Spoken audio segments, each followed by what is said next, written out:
Forever. Dog.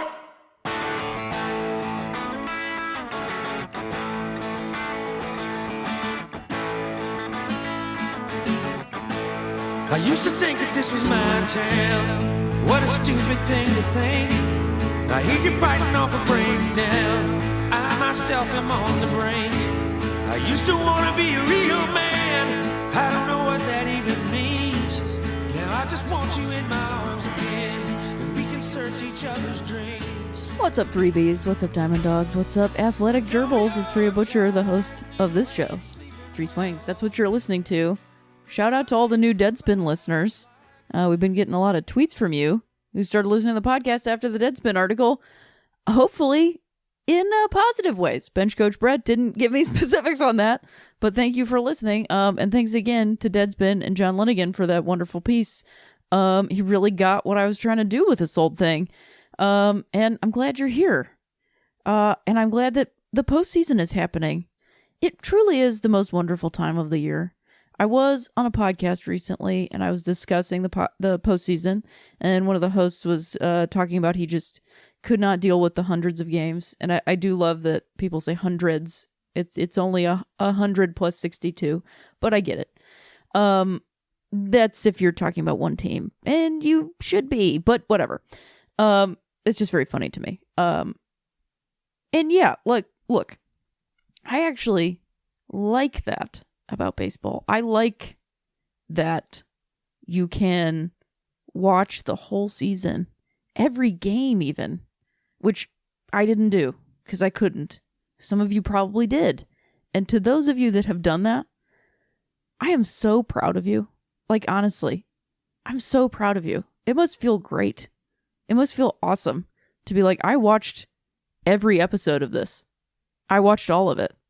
I watched the whole thing. I didn't miss a thing. You're like Aerosmith.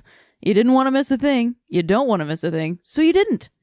That must be amazing. I wish I could do that. I really do. Maybe one day. Maybe one day, 1 year, one season, I will watch every game. That's not for me, though. I like to watch a lot. I like to watch a baseball game every day. And when I say a baseball game, that can consist of many different games that gets me to about or more than 9 innings of baseball per day, if possible. So to me, that's 162 games of baseball. So I feel like I do watch 162 games of baseball in that way. So my whole point is, I love that about baseball. That you can be the kind of person that either does watch every single game of a team or every single game of the season or games of the season, and then be like, now I get to watch the division tiebreaker. Now I get to watch the wild card game. Now I get to watch the NLDS and the ALDS, the ALCS and the NLCS, and then the World Series. And I have been watching this plot unfold for months. And it is so satisfying. And you know, like, the whole story. And you know what's gone into it. And everything that everybody's put on the line for it. And something that nobody thought could be possible back in April is now absolutely happening in September and October. And you knew about it. And you know about it now.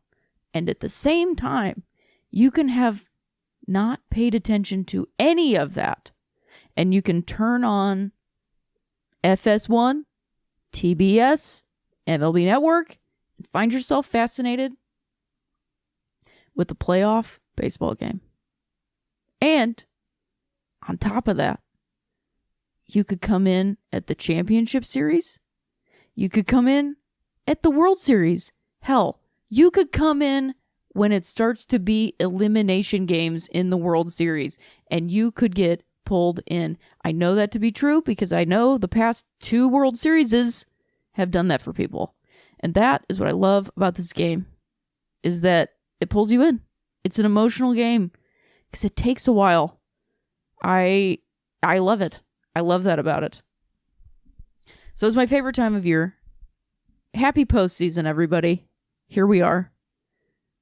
We've done it. Trying to think about the personal stuff that I wanted to catch anybody up on. Don't think that there is any. Just wanted to remind everybody that I will be in Sacramento at their comedy spot, November 10th and 11th. 2 shows on the 10th, and then 1 show on the 11th. I'll be at the Benson Ball on October 27th. I like to go out of order, so whatever. The October 27th, I'll be at the Benson Ball. That's very close to being sold out, so get your tickets now. I'll also be in Minneapolis, Minnesota on the 20th of October. Like I said, I'm literally going backwards, and then I'm going to go forwards again. On October 20th, I'm going to be headlining with Taylor Tomlinson at the 10,000 Laughs Festival, so please come out for that. Also, my show in Portland has sold out, so keep your eyes peeled for a second show. That's on the 19th of January. And then I will be in Seattle the very next night, the 20th of January, at the Crocodile. So please come on out for that, Seattle. You had a good season. You had some good moments. You had a no-hitter. James Paxton had an eagle fall on his arm. That would be funny. Land on his arm. Come on. I'm sorry it didn't end up the way you wanted it to, but at least you weren't the Angels. Sorry, Angels fans. Okay. Hey, and I just had a great time. I went back to Akron, which is a fun thing, because if you're just getting to this podcast and this is the first episode you're listening to, I am very much from Akron, Ohio. I talk about it a lot. Sorry, I like that about myself. My friend Dave Ignizio, owner of Square Records in Highland Square, asked me to come out and MC the first ever Highland Film Festival, which was a short film festival for like Akron-based and Akron-specific short films. And I was like, hell yeah, dude. And then I came out to do it, and I had a great time. And I just wanted to give a shout out to everybody that came out, all the judges, specifically David Giffels. I got to meet one of my favorite writers, and he lives in Akron, is very much from Akron. He's very much a similar dude to me in that way. Like, he's very much into that stuff, and just like it's very much part of his being. And check out his books. They're really good. I really like them. Obviously, they're very much about from the place that I'm from, so I like them for that reason. But I also think they're just really good books. He wrote The Hard Way on Purpose, which is a collection of essays, and then A Long Way Home, I believe is what it's called, about working on a house that he bought that was like basically condemned, and then his most recent book, Furnishing Eternity, about building a coffin with his father. And they're all really good.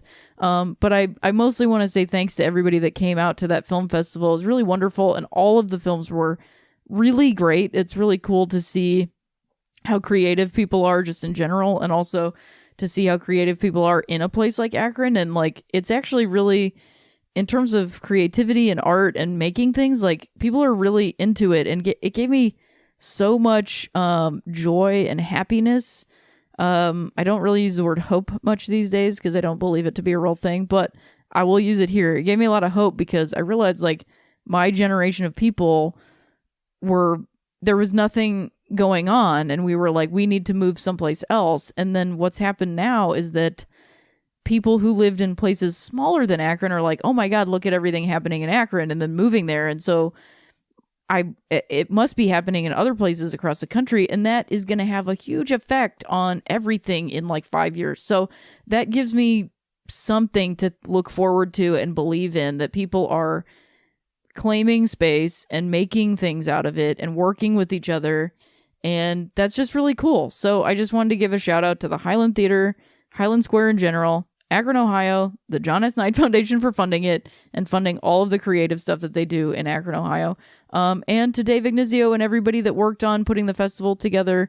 You were all great. And thank you to Luigi's for feeding me 2 nights in a row, and for having the music box come on to Cryin' by Aerosmith, because that was a dream I didn't know I had. So that was really great, and I had a great time in my hometown.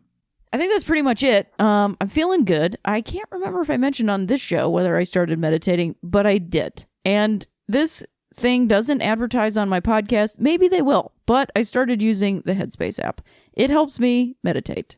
I read a book about it, so my meditation is rooted in like Buddhist philosophy basics. don't consider myself to be Buddhist in any way, not necessarily, not yet, and not necessarily not, but also I'm not trying to say all of a sudden I'm Buddhist. However, I find a lot of connection between the game of baseball and Buddhism. Maybe I'll get into that when we talk about Bull Durham at some point. But I did start meditating. Yes, I've talked about this a ton. Sorry, Paul. It's a very specific shout out. I started meditating and I use the Headspace app and I like it a lot. So I suggest maybe giving it a shot. If you have anxiety or like you just get wrapped up in your thoughts a lot, it has helped me a ton. It's changed a lot of things. Great. So yeah, we'll take a quick break and then we'll come back in and I'll talk about the championships so far, the playoffs so far, and then yeah, I'll see you in a second. Oh man, guess what? I'm going to tell you about my favorite underwear. That's Tomboy X. I love wearing their underwear. It's cool. It's funky. It's not really funky, but I like the way it fits. It fits my body. It fits my personality. I like what they're doing. So, it's time to get some underwear with less frills and more function. Some underwear that isn't something your mom got to fem you up. It's time you got some underwear that's made for you and how you see yourself. You can get bikinis, briefs, boxer briefs, trunks, and boy shorts, soft bras, racerback bras, everyday basic colors, fun seasonal prints, and brilliant colors. All options come in extra small to 4X. So regardless of where you fall on the size or gender spectrum, Tomboy X offers amazing underwear that anybody can feel good in. And that's also anybody. So go to tomboyx.com/baseball and check out their special bundles and pack pricing. And 3 Swings listeners get an extra 15% off with code BASEBALL. Again, code BASEBALL for an extra 15% off. Ditch whatever you're wearing for a pair of Tomboy X underwear. Go to tomboyx.com/baseball. All right, we're back. I'm going to talk about... before I get into this, I do want to say, send me some rosin bags, everybody, especially those new Deadspin listeners. If you started listening to the podcast because of the Deadspin article, how about you shoot me? You know, you can send it to me if you want to. We'll probably see it better that way, but it's better if you send it to @3swingspod because then we can organize them, and you can hashtag it with rosin bag if you want to. But that's just like our sort of like mailbag, and you can ask me baseball questions, or you can ask me life philosophical questions, whatever you want to do. Advice on anything. Somebody once asked me about like moving in with their partner, and I think I gave them good advice. So if you want to do that, please do that. So send that to @3swingspod because I want to get some of those questions back into there. Now let's get into playoff baseball. So, starting with our division series recaps, Boston defeats New York 3-1. After losing Game 1 by only 1 run, 5-4, and winning Game 2 handily 6-2, the Yankees got destroyed at home in Game 3, 16-1, a game I can't believe I missed, but I did, and were dominated for most of Game 4 despite a ninth-inning surge, losing 4-3. I caught the very end of that game, the last inning of that game, and hoo-hoo boy, look, in the world of baseball, and as someone who is neither a Yankee nor Red Sox fan, I'm gonna go Red Sox because I just don't like the Yankees, and this is a personal preference. Also, somebody asked me if I was a Yankee fan, and I was like, come on, you know me, I'm a fan of baseball. Of course I'm not a Yankee fan. But I just like, I mean, look, it's kind of, you know, they're both kind of evil empires, and I'm sorry, there are good fans of both of those teams. Of course. But you look into the stands of those places, and you're like, yeesh, yikes. But you look into the stands of, honestly, any baseball stadium, especially during the postseason when it's affluent people that are the only people that can afford to go to these games. It's some scary people. But I will say when they're the shots into those stands during the last inning of that game when Kimbrel was spiking every third slider, I just was turned to my friends and was like, they look like cops. They all look like cops. It's just scary. Not a huge fan of that. So there have been various explanations for the Yankees' up and down performance, and Yankee pitcher CC Sabathia ripped umpire Angel Hernandez, and others blamed manager Aaron Boone's inexperience, particularly for the Game 3 fiasco when he stuck with Luis Severino perhaps a bit too long. He pulled him in the 4th inning with the score 3-0 and the bases loaded, and then turned to Lance Lynn instead of his deep stash of power relievers, including Dellin Betances and David Robertson. The Red Sox went on to score 7 runs in the inning. I would say that was a mistake. I think that Craig Counsell so far, I think that I picked Bud Black over Craig Counsell in our awards episode, and I think I'm going to change that, actually, because I think Craig Counsell has deployed the bullpenning, and obviously he has a deadly bullpen to begin with, but I think that his deployment of bullpenning in the playoffs thus far has been the most effective. In that he's done it in games where he could see that it would work. It seemed like he was aware of the deployment of it, as opposed to, we're going to bullpen this game. Do you know what I mean? Like, the A's, it just sort of seemed like this is what we have to do, as opposed to this is what's going to get us a win, or this is what's going to get us a win without blowing a starter out that we need to save. And Craig Counsell seemed to go with bullpen arms that would work in a starting position. And so now, and we'll get to this a little bit later, the Brewers starters are just ready to go. I mean, they've had so much time off anyway that it kind of doesn't matter. But on top of that, they've had even more time because of that. And then the bullpen is also fresh, I think, in terms of getting work like that. So it baffles me that Aaron Boone would go to a starter in that situation as opposed to a reliever. I mean, it's bonkers to me when these managers in a 5-game division series, to me, every game is must win. Every game. You don't have the time to get into a rhythm. I mean, John Smoltz talks about this all the time. Like, you don't have the time to get into a rhythm. So you can't lose 2 games. You just can't. Then you have to win every game. So game 1 is a must win to me, I don't know. It just seems like a couple of these managers don't look at it that way, and that's very strange to me. So yeah, Lance Lynn, very up and down all season. And not sure why you would go with him over Dellin Betances, for sure. So, I mean, my account for the Yankees' performance is look at their season. I mean, their season was the same thing.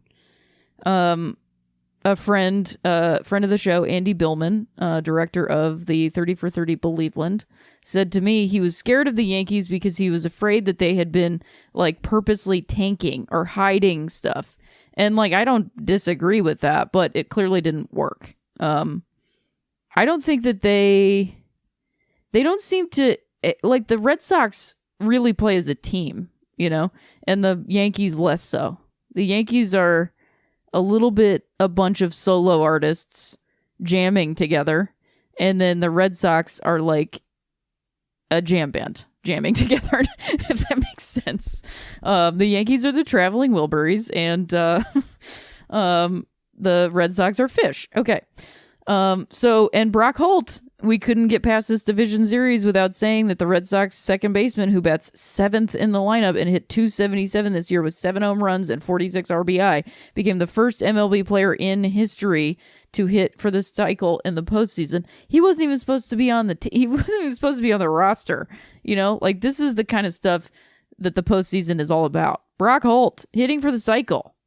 And yeah, I'll add the asterisk that the home run was off a position player, but do you actually know how hard that is to do? It's not hard to do in Yankee Stadium. Yes, I understand. The right field wall is 2 feet high. I get it. But do you actually know how hard it is to hit a home run off of somebody that's only throwing 60? It's hard, especially if you're not, Brock Holt is not Aaron Judge. He's not some big power hitter or anything. Did you see the way he hit that thing? It was crazy. Hitting for the cycle in the postseason. Congratulations, Brock Holt. That's very cool. You'll be remembered forever. It's very neat. Moving on to the other AL Division Series. Also, I would like to take this moment to point out the fact that it's been brought to my attention by my good friend and fake brother, Adam Conover, that some sports writers have been referring to the division races as pennants. That's wrong. I don't know when it's a division race and you win a division title and then you win the pennant, either AL or NL. Why would it be called a pennant if then the pennant also exists? You can't also then have the pennant if there's another pennant. I don't know when did this happen? They're wrong. And why do they have jobs and not me in writing sports? Probably because I don't write. Anyway, just wanted to make that correction out there. So Houston sweeps Cleveland 3-0. This series was never really in doubt. I totally agree. I was worried about it and thought, well, I mean, there's 4 pitchers with 200 plus strikeouts. Didn't matter. Houston is a machine, quite literally. They run on data and youth. And they're pretty scary. But I'm excited to see Houston and Boston play each other because they're kind of similar in completely different ways. And maybe I'll get into that in a second. Houston won 7-2, 3-1, and a decisive 11-3 victory in Game 3, which was just embarrassing. That's even worse than last year when Cleveland lost to the Yankees. At least they won a game. So yeah, Cleveland. Hey, make the American League Central Division competitive again. That would be nice. Actually, make all the divisions competitive. Stop tanking teams. Stop letting Wall Street be what rules baseball. That's what's ruining baseball. It's not that it takes too long. It's that Wall Street is involved. So I am excited about Houston versus Boston. Houston definitely has the bullpen advantage there with the piece of shit Asuna. Because Kimbrel's a little shaky. Also, Houston's offense seems to be in full 2017 mode. Springer had 3 home runs in the series. Bregman had 2. Altuve had 1. Correa had 1. I'm excited to see them play each other. I think it's gonna be a slugfest for sure in every way, shape, and form. Houston has like the data and all the like technology, and Boston to me just has like the heart of Boston. That's not to say that Houston doesn't. I just mean like Boston's got a thing going and Houston has like paperwork going, and each thing is cool. You know, there's one isn't better than the other. It's just that when I look at Houston, I see a team that has like reams of data that like they know what's going to happen before it happens, which some could say is cheating, but whatever. And then Boston is more like Alex Cora is kind of a player's manager, which I'm pretty excited about, seeing more of that in the game. And it's just exciting to see this young team that just really playing together. And Houston is doing the same thing. They're also playing together. But I just mean, you know, each one has a slightly different thing. So it's going to be that series is going to be nuts. Probably, I would say, I'll say it this way. I hope it goes to 5 games. I'll say it that way, because my predictions have been completely off. So I'm not going to make any more. The one I did, shout out to MLB Entertainment for coming out to my practice and talking to my teammates and talking to me about postseason baseball and also my postseason baseball in my baseball league. My prediction is it's 50-50, could be the same matchup as last year or anything else, which is not really a prediction, but whatever. Milwaukee also sweeps Colorado 3-0. After a competitive game 1, the Brewers won in a walk-off 3-2. The Rockies didn't score another run in the series, losing 4-0 and 6-0 in the final 2 games. Bench coach Brett wants to know if I was surprised by Milwaukee's pitching dominance throughout the series. The Rockies' only runs in the entire series were scored in the 9th inning of Game 1, and they were shut out at Coors Field. He tried to find the last time that happened, and he had to go all the way back to May 9th versus the Angels. So for that series, I feel like there are 2 things happening here in equal parts. And also each one, taken on its own, could be the single reason. Make sense? Cool. 1, the Brewers are also a machine. So honestly, like, in terms of baseball, I would love to see the Brewers and the Astros play each other, because they seem to be like copies of each other. But in terms of fandom, obviously, I want the Dodgers to win. But I think that the Brewers are like, they've clicked. Everything's working now. They've got everything they wanted, and it's working. And then the Rockies just ran out of gas. I mean, that Cubs game, that wild card game was intense. That thing was long, and they had played before that. That was their third time zone in as many days. And then they had lost to LA. They had lost the day before that to the Giants, I think. No, not the Giants, the Diamondbacks. So like they were working hard at the end of the season. So were the Brewers. But they had more pieces, I think. They have a deeper bench than the Rockies, and I think the Rockies they clearly just ran out of gas. So next year, Colorado, sorry about it. And then we have Los Angeles Dodgers beating Atlanta 3-1. Like the Rockies, the Bravos. I'm going to call them the Bravos if everybody's okay with that. Let me know if you're not. If you're not, I'll change it. We're blanked for most of the series, losing 6-0 and 3-0 in the first two games to the Dodgers, putting up a little better fight at home, winning game 3 6-5 and losing game 4 6-2. If you subtract the Acuna Grand Slam in game 3, though, Atlanta managed only 4 runs in the series. And the Acuna Grand Slam was really an interesting moment. If you missed it, Walker Buehler in the 4th inning could not throw a strike. He walked the bases loaded, put the pitcher on. He couldn't throw a strike. And then Acuna stepped into the box, three balls, and then on the 4th ball, Acuna before the pitch got to the plate, like dropped his bat and started taking his shit off. And because he did that, the umpire called a strike, which was just like a brilliant moment of baseball. Because like I've spent a lot of time on this podcast talking about attitudes and how I don't like the policing of attitudes, especially of players of color. And in this situation, he happens to be a player of color. But I actually think that policing of that attitude should have and would have happened no matter what the player was doing, because he's a young player, and to do that was shitty, no matter how bad he was pitching. And like, yeah, it was a ball, and yes, I'm a Dodger fan, but like, you don't do that. And like, now he learned don't do that, but then he threw another one like 2 inches right at the top of the zone, and Acuna cranked a grand slam. So he ended up winning, he learned a lesson, but then he also got the last word. So it was like kind of a great baseball moment. So if you can pull up that sequence, it's a really great sequence.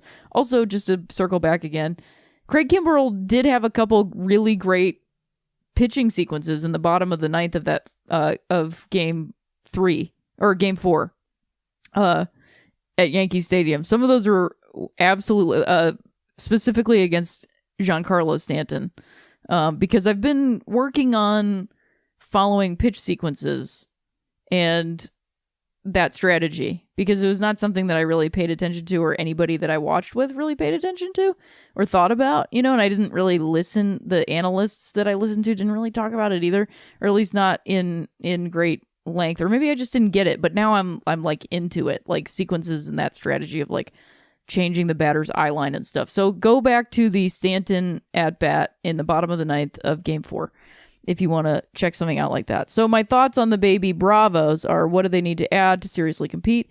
I think they need a veteran that isn't Freddie Freeman. I think Freddie Freeman just isn't the leader that they need. I think they need a leader, and they don't have one. And like Nick Markakis isn't either, So I think they need somebody like, I don't know, who's coming to my mind right now.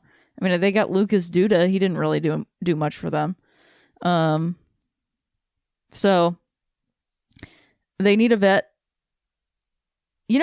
Who's somebody that I think that they could use is Cespedes. That's just coming out of my butt. I don't know. I'm just thinking about it.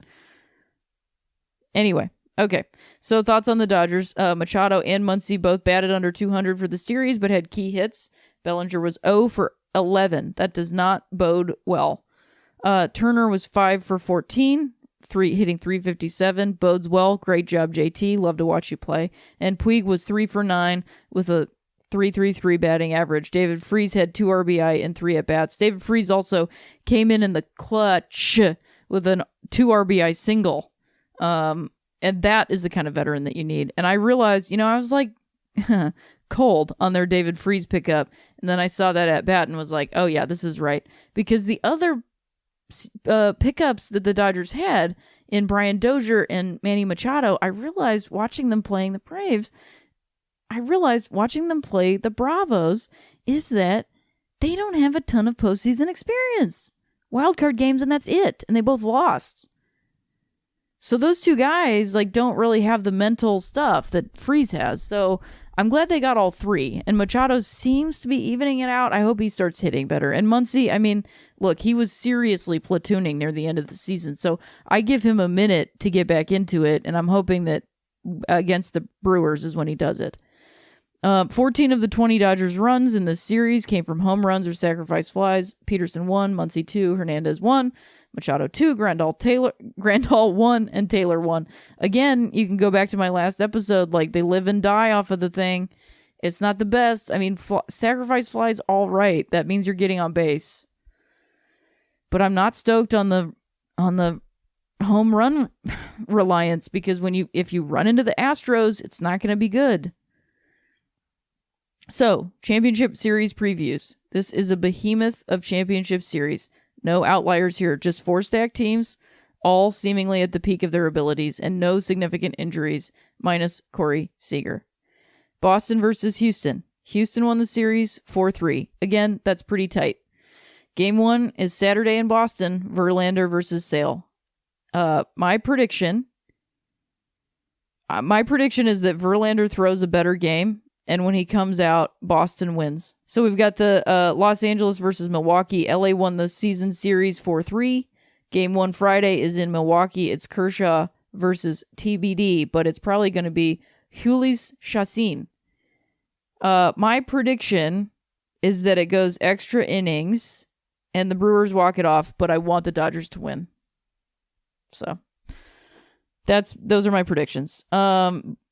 And Brett wants me to give a shout out to my predictive tweet the other day. Both Atlanta and Cleveland were eliminated on Indigenous Peoples Day, October 8th. Plus, the Washington football team also lost on the same day. So take that, you fucking bullshit. So yeah, I'm pretty excited. I'm sorry this is a short episode, but let's get into it. Next week, I'm going to have a little more time to devote. Maybe I'll put out 2 episodes for the weekend and then going into the end of the series. I always say this, and then I probably end up not being able to do it because I have life shit that I have to take care of. But just take care of everybody out there. Reach out to a friend. Let them know you care. It's as much for you as it is for them. And I've been finding that really helpful in my life. There's a lot of people out there, and you probably sometimes feel lonely, but there's people that care about you, and they want to know how you're doing. So find out how they're doing and let them know how you're doing. It's helpful. Also, if you like this podcast, please tell a friend. Maybe that friend that you reach out to and say, hey, how are you doing? I listen to this podcast. I really like it. And I think maybe you'll like it. Give it a shot. That's the best way to grow this audience is through grassroots, organic growing, no pesticides here. I keep that in my LaCroix. Those are insecticides, but whatever. It's funny anyways. Let people know, but also if you feel so inclined, review, subscribe, download, do all that stuff. Stitcher, iTunes, Spotify, whatever you listen to it on. I really appreciate you. I'm having a fun time making this thing, and I hope to keep making it. And you can tell me different things you want me to do with it. But for now, this is what I like doing. And as always, if you liked it, you liked it. Forever Dog. This has been a Forever Dog production. Executive produced by Brett Boehm, Joe Cilio, and Alex Ramsey. For more original podcasts, please visit foreverdogpodcasts.com and subscribe to our shows on Apple Podcasts, Spotify, or wherever you get your podcasts. Keep up with the latest Forever Dog news by following us on Twitter and Instagram @ForeverDogTeam and liking our page on Facebook.